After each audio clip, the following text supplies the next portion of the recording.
Welcome to Module 9 of the VIGBE training program, Writing Grant-Winning Proposals and Fundraising.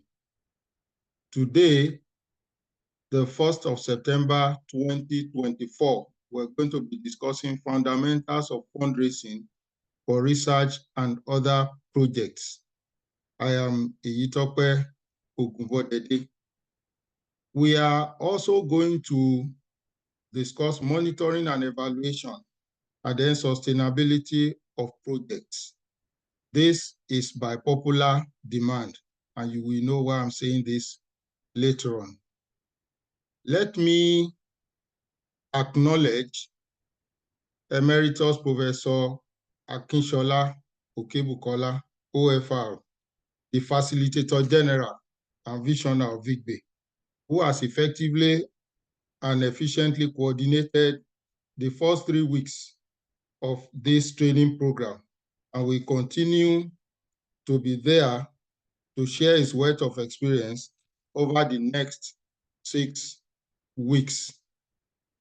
We conducted an opinion survey on completion of week 3, and we found that majority of the participants wanted additional information on the budget, 55.3%, also monitoring and evaluation, 47%, sustainability of the project, 46.1%. These are actually the major highlights of the outcome of the survey. There are other areas, but these 3 actually led in the survey. So this lesson will therefore be in 2 parts. Part 1, we'll be discussing the fundamentals of fundraising for research and other projects. And part 2, we'll be discussing how you can develop plans for monitoring and evaluation, and then for sustainability. We will be talking about the budget later on in this training program. But in the meantime, let us discuss the fundamentals of fundraising. Fundraising is critical in securing the financial resources needed to support research and other projects. And effective fundraising involves identifying potential funding sources, developing compelling proposals, and cultivating relationships with donors and stakeholders. For fundraising to be effective, you also must understand the fundamentals of fundraising, and then project managers to ensure their initiatives have the financial support needed to achieve their goals. So, what are the objectives of this presentation? By the end of this presentation, you will be able to understand this concept and the importance of fundraising for research and other projects. You should also be able to identify different types of fundraising sources and methods. You should learn the key components of a successful fundraising strategy, understand the importance of the proposal development process for fundraising, and also be able to discuss best practices and challenges in fundraising. Now, fundraising is the process of soliciting and gathering voluntary contributions of money or other resources from individuals, businesses, charities, foundations, or government agencies. In the context of research and other projects, fundraising aims to secure financial support to cover costs related to staff, equipment, materials, travel, dissemination of results, and other operational expenses. Many funding bodies operate on a cycle with specific deadlines and funding periods. Knowing when to apply and preparing well in advance is very crucial. Why is fundraising important? Fundraising is important for 5 or more reasons. 1, secures financial resources for you. It enables innovation and research continuity. It builds networks and partnerships. It helps you to enhance visibility and credibility. And it also helps to support capacity building. And what are the types of fundraising sources that are available? Many, but chief among those are grants, corporate sponsorships, philanthropic donations, what we also refer to as crowdfunding, in which online fundraising platforms such as Kickstarter, GoFundMe, and experiment.com can be accessed, where individuals contribute smaller amounts towards a funding goal. And then you can also have fundraising events, endowments, venture capital, and angel investors, institutional funding. A compilation of these funding sources have been done by Okebukola and co-workers 2024, and has been provided, the document has been provided for you, the book provided for you during the warm-up activities. Now, what are the key components of a successful fundraising strategy? You need to define very clear objectives. You need to identify potential donors and the funding sources. You need to develop a compelling case for support. You build relationships. You prepare a strong proposal. You leverage multiple channels and not just be dependent on one source. And then you also need to have a robust monitoring and evaluation plan for your funding efforts. Then why is your proposal important in your funding strategy? Well, a well-structured, clear, and persuasive proposal is crucial when seeking funds for projects, because it serves as the primary communication tool between you and potential funders. And then some of the key reasons why a compelling proposal is important is because it captures attention, it clearly communicates objectives, it builds credibility and trust. It shows alignment with the funder's priorities. It articulates impact and value, and also demonstrates sustainability. How do you craft a compelling proposal? That has been the very essence of this training program. And then you have been taken through some 3 weeks of how this can be done.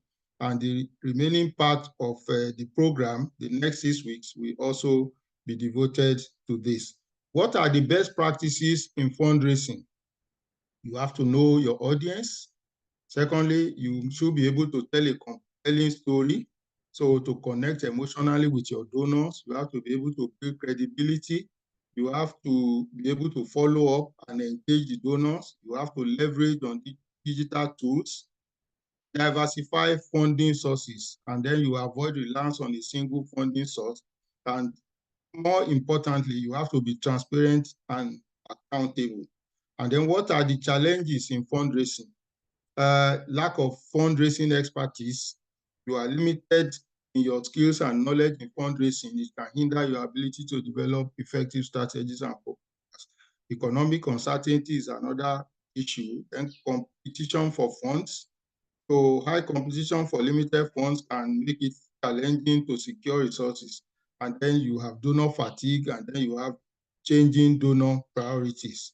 So if you are not moving with technology in your research, it's possible that the priorities of the donors would have changed and you will not be able to continue. So how do you address these funding challenges? You have to differentiate your project. You have to clearly articulate what makes your project unique and valuable compared to others. You have to invest in fundraising skills, cultivate long-term relationships. You have to stay informed about donor trends, and then you have to leverage data analytics. What do I mean by this? You have to use data to track funding performance, understand donor behavior, and optimize strategies. So what have we been able to learn in this first part of this presentation? In this presentation, you have been introduced to the concept and importance of fundraising for research and other projects, the different types of fundraising sources and methods, the key components of a successful fundraising strategy, the importance of the proposal development process for fundraising, and the best practices and challenges in fundraising. So we can now turn to the other part of this presentation, which is developing plans for monitoring and evaluation. So monitoring and evaluation, M&E in very short form, are essential processes in managing research projects. M&E ensures that research activities are carried out efficiently, on schedule, and within budget.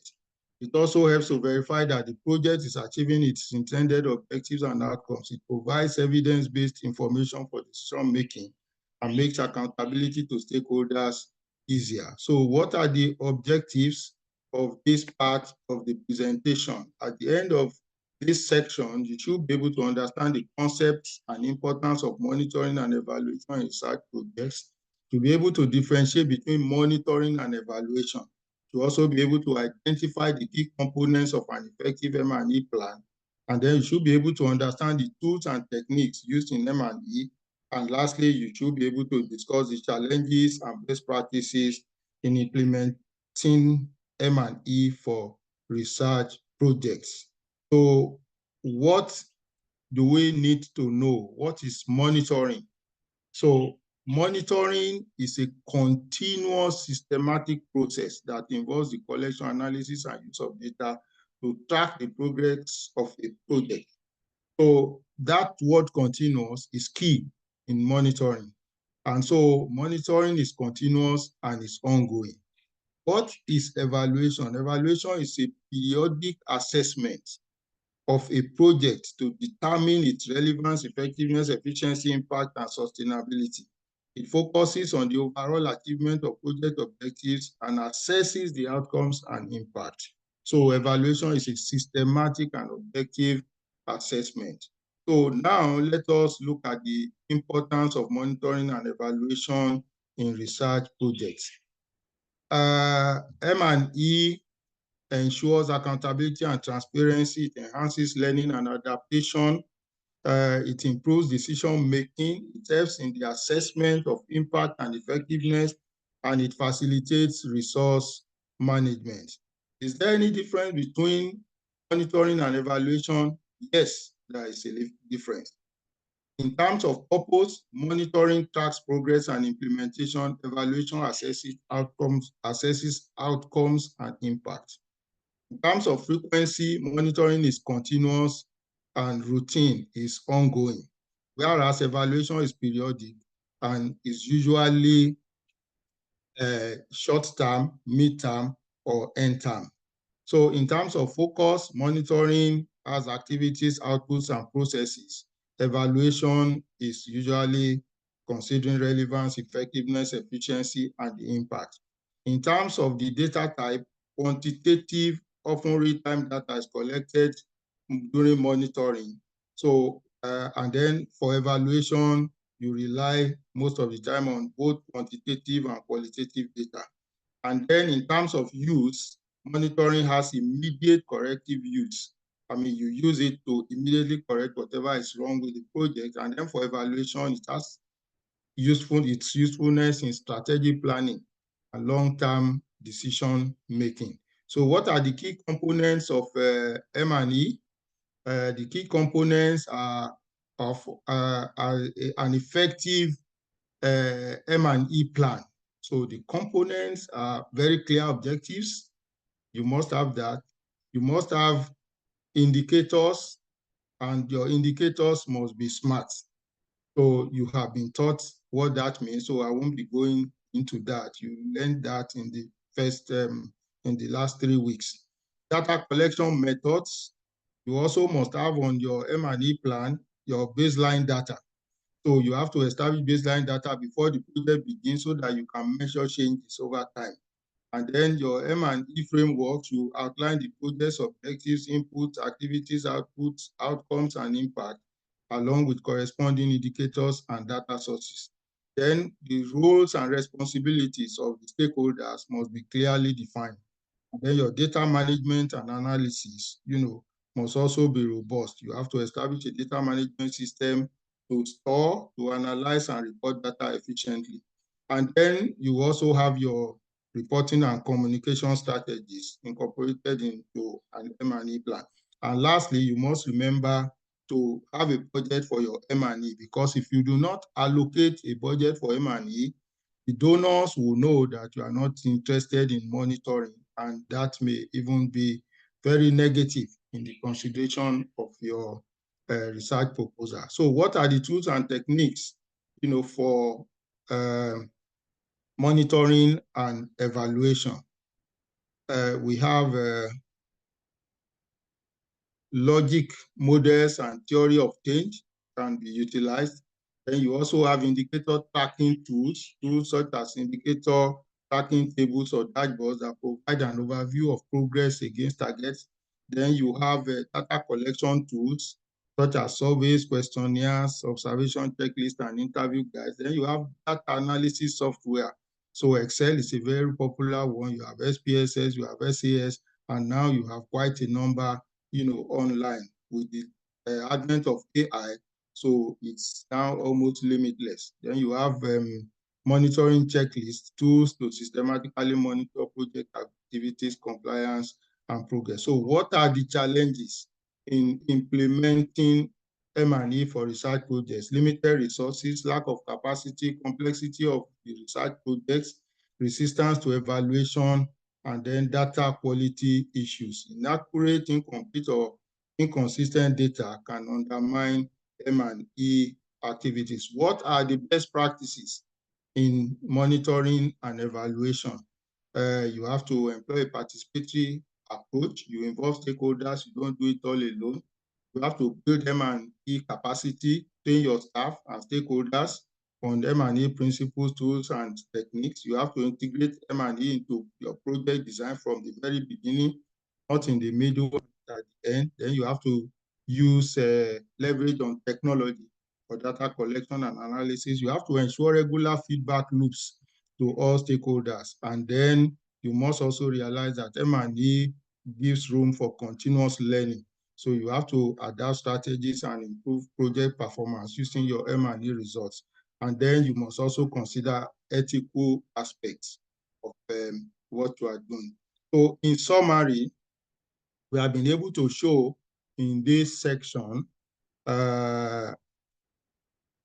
so many things that we have to be considered. So, and you will agree that with this presentation on M&E, you now be able to understand the concepts and importance of monitoring and evaluation in research projects. You should be able to differentiate between monitoring and evaluation by now, and then you should be able to identify the key components of an effective M&E plan, and then understand the tools and techniques used in M&E. And then you must be able to now confidently discuss the challenges and best practices in implementing M&E for research projects. Now, let us have a very short break. True or false? So this is a quiz, and the answer is either true or false. We get less intelligent every generation because modern medicine has made being stupid less fatal, and stupid people have more kids.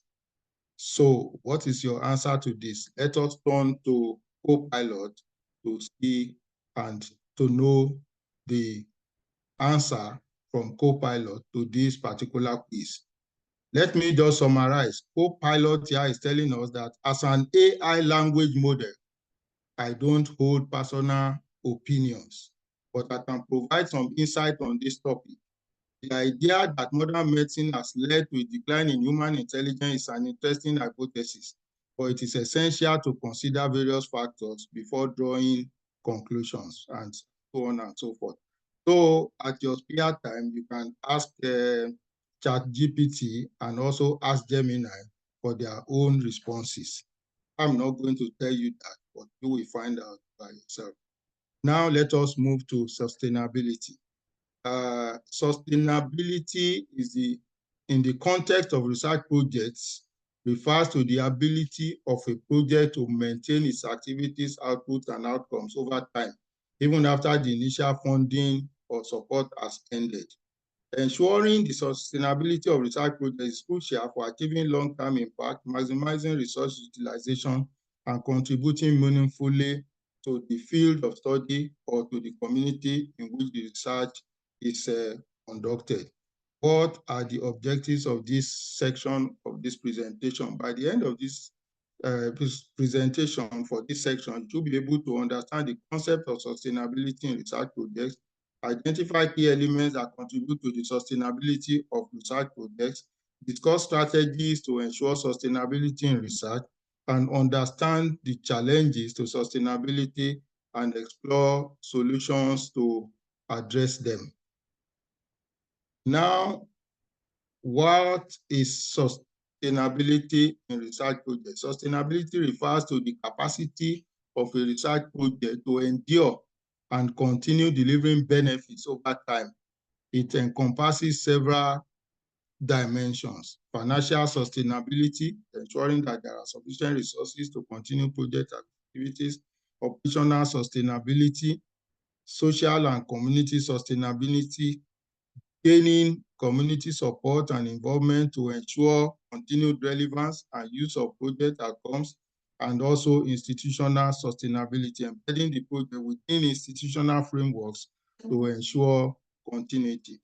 Why is sustainability important in research projects?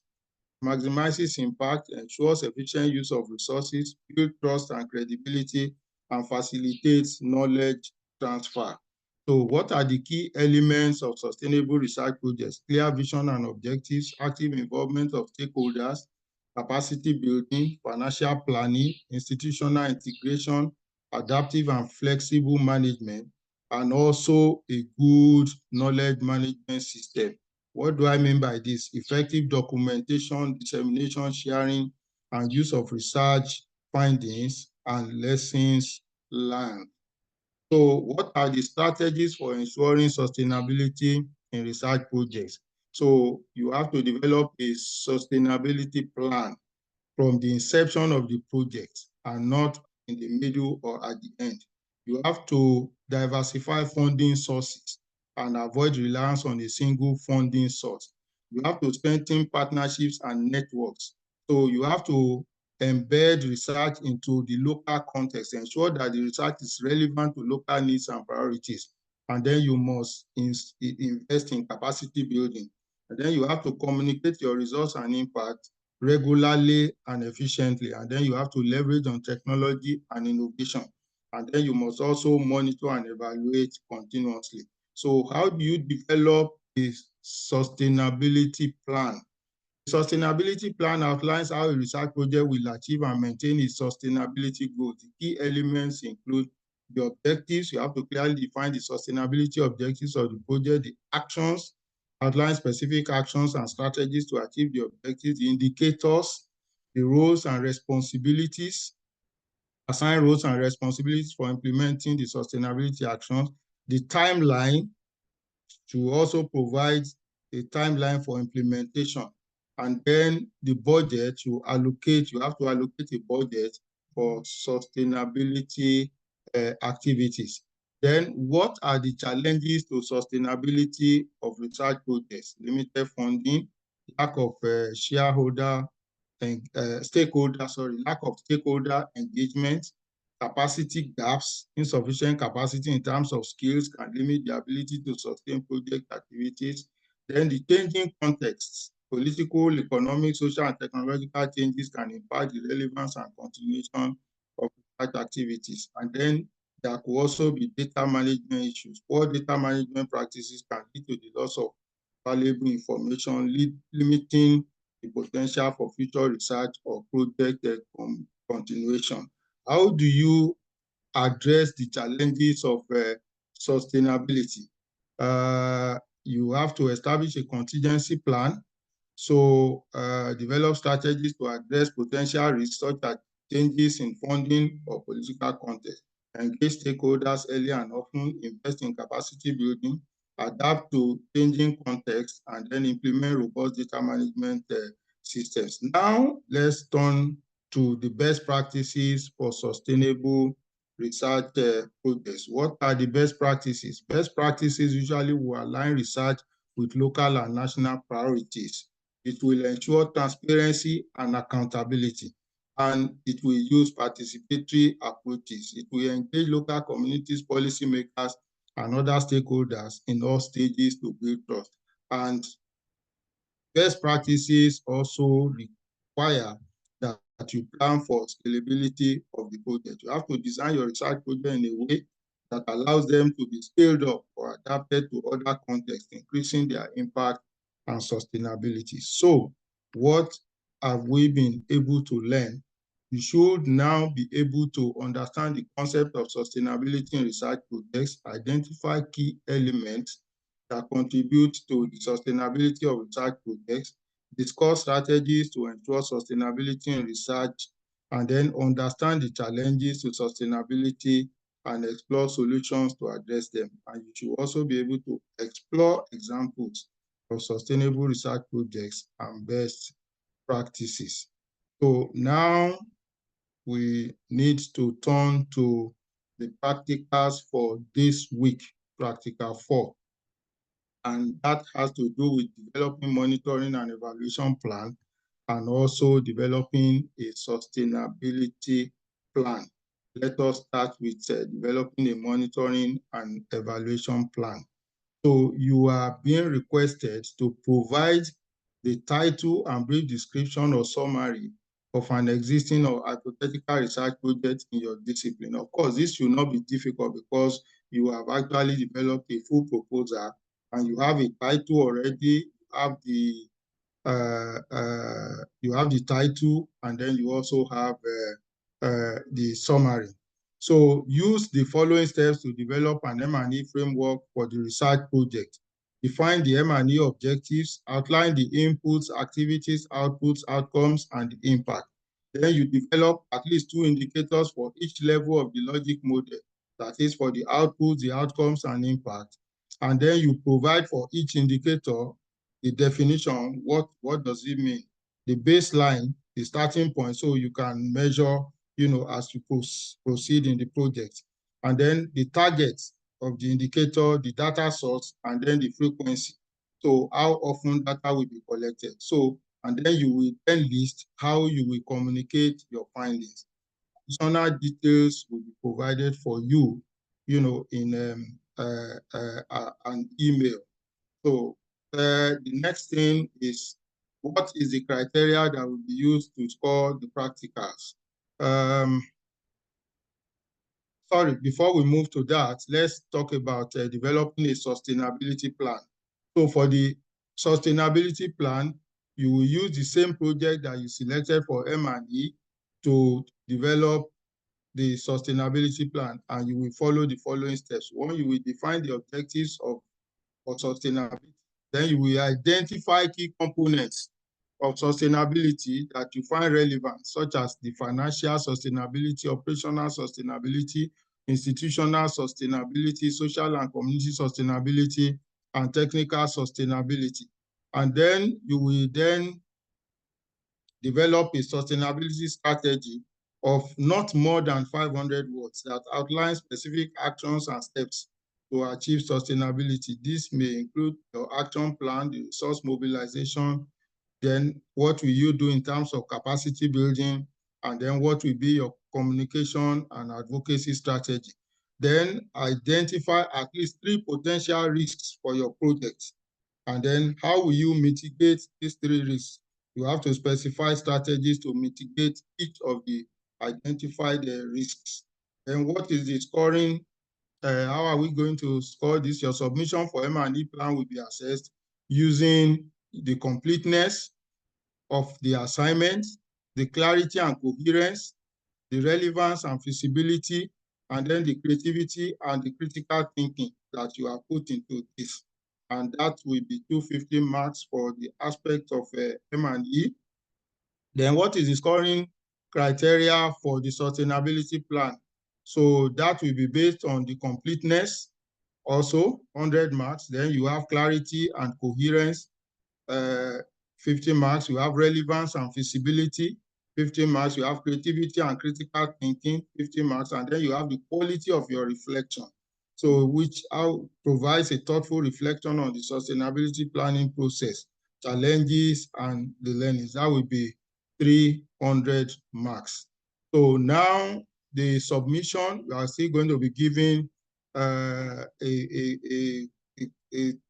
specific guide as to the submission of the practicals. So what do we need to do? Well, all that is left for me now is to thank you very much for your attention and to say that the next 3, 4, 5, 6 weeks is going to be very, very exciting. So thank you very much and God bless you.